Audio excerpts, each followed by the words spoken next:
பத்ரகாளியுடன் ஈசன் போட்டி போட்டு நடம் புரிந்த இடத்தை காண ஆசையா? பரணி நட்சத்திரத்தில் பிறந்தவர்களின் பரிகாரத் தலம் காண ஆசையா? சனி தோஷம் நிவர்த்தியாகும் தலத்தை காண ஆசையா? அப்போது நீங்கள் வரவேண்டிய தலம் திருவள்ளூர் மாவட்டத்தில் திருவள்ளூருக்கு 15 கிலோமீட்டர் தொலைவில் உள்ள திருவாலங்காட்டில் அருள்பாலிக்கும் வண்டார்குழலி சமேத வடாரண்யேஸ்வரர் திருக்கோயில்.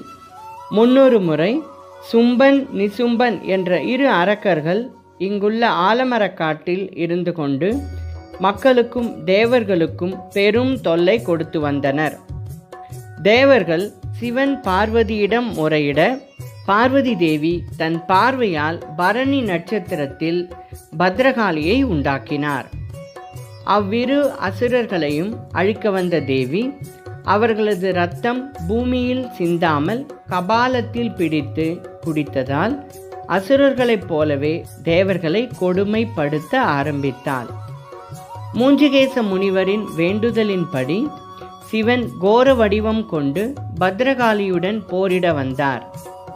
அப்போது தேவர்கள் போர் ஏற்பட்டால் விளைவு மோசமாக இருக்கும் என எண்ணி அவர்களுக்குள் போட்டி வைத்து முடிவை தீர்மானிக்கலாம் என்றனர். பத்ரகாளியும் சிவனும் நாட்டிய போட்டி மூலம் யார் திறமையானவர் என்பதை முடிவு செய்ய தீர்மானித்து ஆட ஆரம்பித்தனர். பிரம்மனும் விஷ்ணுவும் இசைக்க 17 விதமான நாட்டியத்தை சிவன் செய்தார். அவை அனைத்தையும் தேவியும் செய்து காட்டினார். இறுதியாக சிவன் ஊர்த்துவ தாண்டவம் ஆடினார். வேண்டுமென்றே வலது காதில் இருந்த மணியை விழ வைத்து இடது கால் விரலால் எடுத்து மீண்டும் வலது காதில் அணிந்து கொண்டார். இதுபோல் தன்னால் செய்ய முடியாது என்று உணர்ந்த தேவி தன் தோல்வியை ஒப்புக்கொண்டார். சிவன் தேவியிடம், என்னையன்றி உனக்கு சமமானவர் எவரும் இல்லை.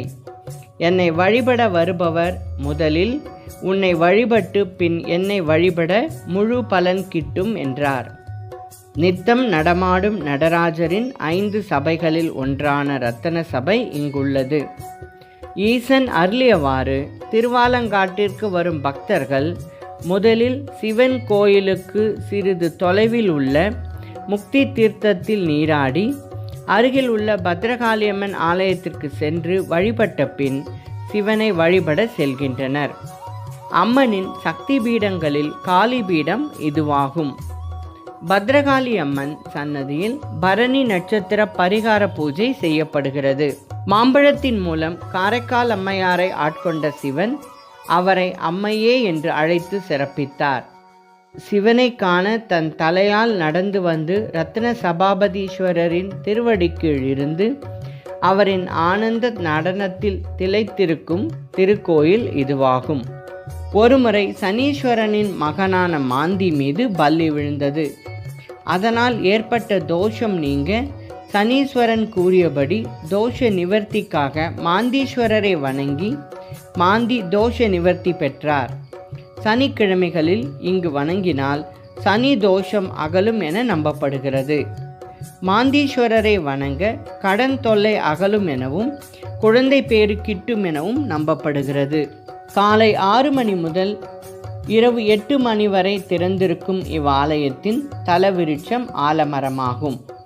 இத்தலத்தில் திருவாதிரை மிக சிறப்பாக கொண்டாடப்படுகிறது. கணவன் மனைவி ஒற்றுமை ஏற்படவும் நாட்டிய கலையில் பாண்டித்யம் பெறவும் வழிபட வேண்டிய இத்தலத்திற்கு நாமும் சென்று வழிபட்டு எல்லா வளமும் பெறுவோமாக.